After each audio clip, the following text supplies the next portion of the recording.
नमस्कार, मैं हूं आपके साथ अंकिता दुबे। बुलेटिन की शुरुआत करेंगे और देखेंगे 1 मिनट में एक खबर, पूरी खबर, पक्की खबर। आंखों में उम्मीद, चेहरे पर मुस्कान, भजन गाती ये महिलाएं मोदी सरकार को धन्यवाद देते नहीं थक रही हैं। दरअसल प्रधानमंत्री नरेंद्र मोदी ने गुवाहाटी के कामाख्या और नागांव के कालियाबोर में नई अमृत भारत एक्सप्रेस रेलगाड़ियों का शुभारंभ किया और पूर्वोत्तर और उत्तर भारत के बीच कनेक्टिविटी के एक नए युग की शुरुआत कर दी। स्टेशन पर जैसे ही ट्रेन को हरी झंडी मिली, पूरा माहौल मोदी मोदी के जयकारों और बुजुर्ग महिलाओं के भजनों से भक्तिमय हो गया। बिहार की इन महिलाओं ने पीएम मोदी के राष्ट्रव्यापी विकास कार्यों की सराहना की।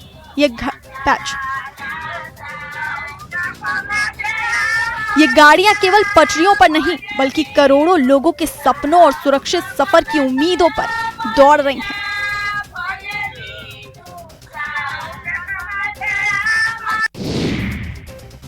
प्रयागराज माघ मेले के सबसे बड़े स्नान पर्व मौनी अमावस्या पर उस वक्त हड़कंप मच गया जब मेले में मारपीट जैसे हालात पैदा हो गए।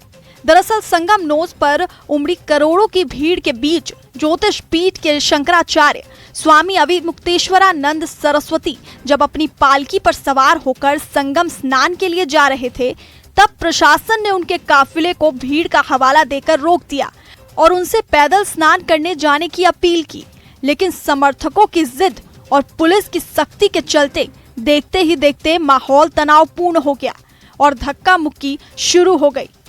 ये पहली बार नहीं है, इससे पहले भी स्वामी अविमुक्तेश्वरानंद सरस्वती कई बार विवादों में घिरे हैं।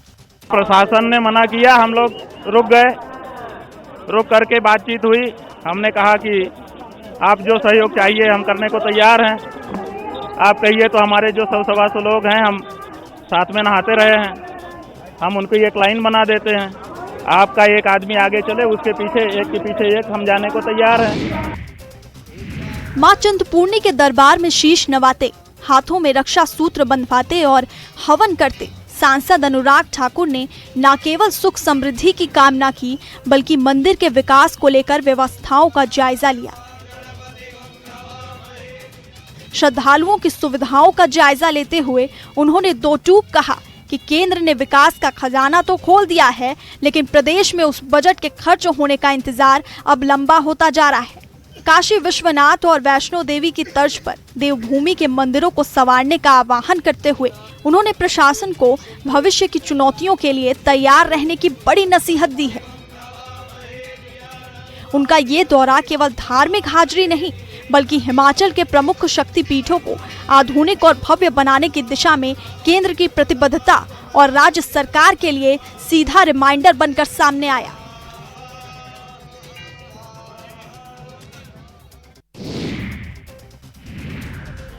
बात फिटनेस की हो और जम्मू कश्मीर के मुख्यमंत्री उमर अब्दुल्ला का नाम ना हो, ऐसा कैसे हो सकता है। जम्मू कश्मीर के मुख्यमंत्री उमर अब्दुल्ला राजनीति के साथ साथ अपनी फिटनेस को लेकर भी सुर्खियों में बने रहते हैं। हाल ही में महाराष्ट्र में टाटा मुंबई मैराथन 2026 का धूमधाम से आयोजन किया गया, जिसमें बड़ी संख्या में लोगों ने हिस्सा लिया।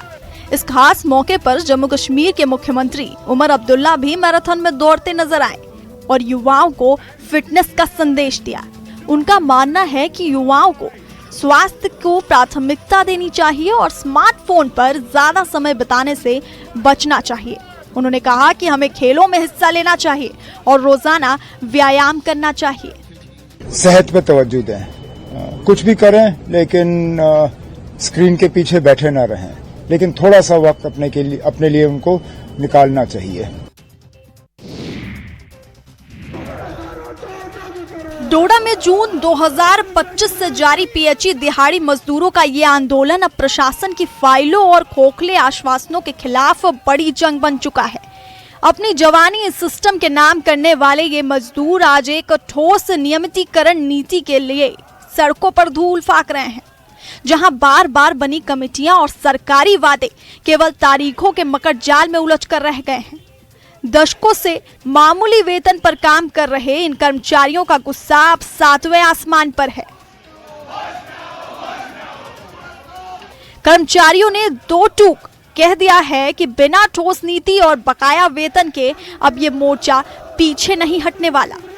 हम अपने डेली वेजर को अवेयर कर रहे हैं कि अगर सरकार 6 फरवरी को जो बजट पेश होने जा रहा है डेली वेजर की रेगुलाइजेशन के ऊपर कोई फैसला नहीं करती तो हमारा सारा का सारा डेली वेजर जो है फिर जम्मू की सड़कों पे निकलेगा। सूरत की रफ्तार कही जाने वाली BRTS बस में चौंकाने वाली घटना सामने आई जब महज एक बस स्टॉप की कहासुनी ने हिंसक मोड़ ले लिया और एक महिला यात्री ने अपना आपा खोकर सीधे ड्राइवर पर हमला बोल दिया। बताया जा रहा है कि बस स्टॉपेज को लेकर ड्राइवर और महिला के बीच कहासुनी हुई थी। इसी दौरान बुर्का पहने महिला ने गुस्से में आकर ड्राइवर पर हमला कर दिया जिससे ड्राइवर के सिर में चोट आई। हमले की पूरी वारदात बस में लगे CCTV कैमरे में कैद हो गई जिसका वीडियो अब सोशल मीडिया पर वायरल हो रहा है। फोन लगाया होगा ना, ड्राइवर ने बोला होगा मार इसको। घायल ड्राइवर ने महिला यात्री के खिलाफ पुलिस में शिकायत दर्ज कराई है। मार रही है, अभी तक मार रही है। उड़ता ही फिरूं इन हवाओं में कहीं, इस वीडियो को देखकर आमिर खान की मूवी का यही गाना याद आ रहा है।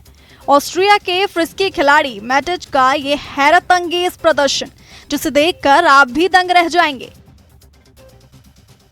ऑस्ट्रिया के दिग्गज खिलाड़ी मैटिच की स्की हवा के बीचों बीच पैरों से अलग हो गई और मौत को मात देने वाले इस पल में भी मैटिच ने अपना संतुलन नहीं खोया और बिना एक स्की के ही हवा में शानदार 1080 डिग्री स्पिन यानी 3 रोटेशन पूरे किए और सिर्फ एक स्की पर शानदार लैंडिंग की।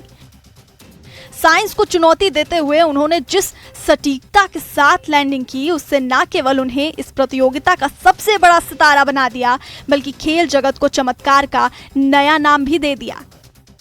मैटिच का ये प्रदर्शन बरसों याद रखा जाएगा।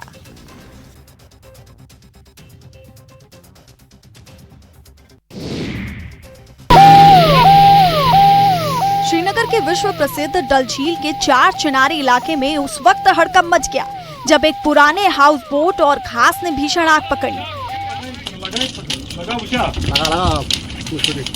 आग की लपटें बेकाबू होती उससे पहले ही फायर एंड इमरजेंसी सर्विसेज और SDRF की टीम ने रिवर फायर स्टेशन के जरिए मोर्चा संभालते हुए पानी के बीचों बीच हैरत अंगेज ऑपरेशन चलाया।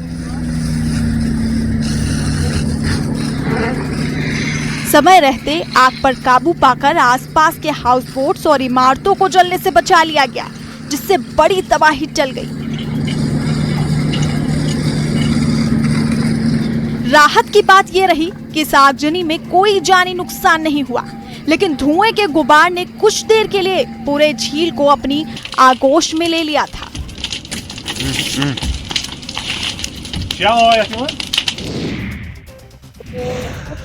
ये आग जंगल की है जो डोडा जिले के कई हिस्सों में लगी है। खासकर भलेसा और भद्रवाह क्षेत्रों में स्थिति गंभीर बनी हुई है। घने जंगल आग की चपेट में है जिससे वनस्पति और जीव जंतुओं को भारी नुकसान पहुंच रहा है। स्थानीय प्रशासन और फायर ब्रिगेड की टीमें आग को नियंत्रित करने में जुटी हुई हैं, लेकिन तेजी से फैलती आग चुनौती बनी हुई है। शुरुआती रिपोर्ट्स के अनुसार कुछ जगहों पर आग शरारती तत्वों की ओर से जानबूझकर लगाई गई है। ये न सिर्फ पर्यावरण के लिए खतरा है बल्कि आसपास के गांव के निवासियों की सुरक्षा के लिए भी गहरी चिंता का विषय बन गया है। बड़े दुख से कहना पड़ रहा है कि भलेसा में इस साल फिर से फॉरेस्ट फायर्स का सिलसिला शुरू हो गया है क्योंकि लास्ट ईयर डिपार्टमेंटली और एडमिनिस्ट्रेशन ने काफ़ी स्ट्रिक्ट एक्शन लिया था और हर भलेस की पंचायत में अवेयरनेस प्रोग्राम्स करवाए थे कि आखिरकार इस ग्रीन गोल्ड इन फॉरेस्ट की कितनी इंपॉर्टेंस हमारी जिंदगियों में है।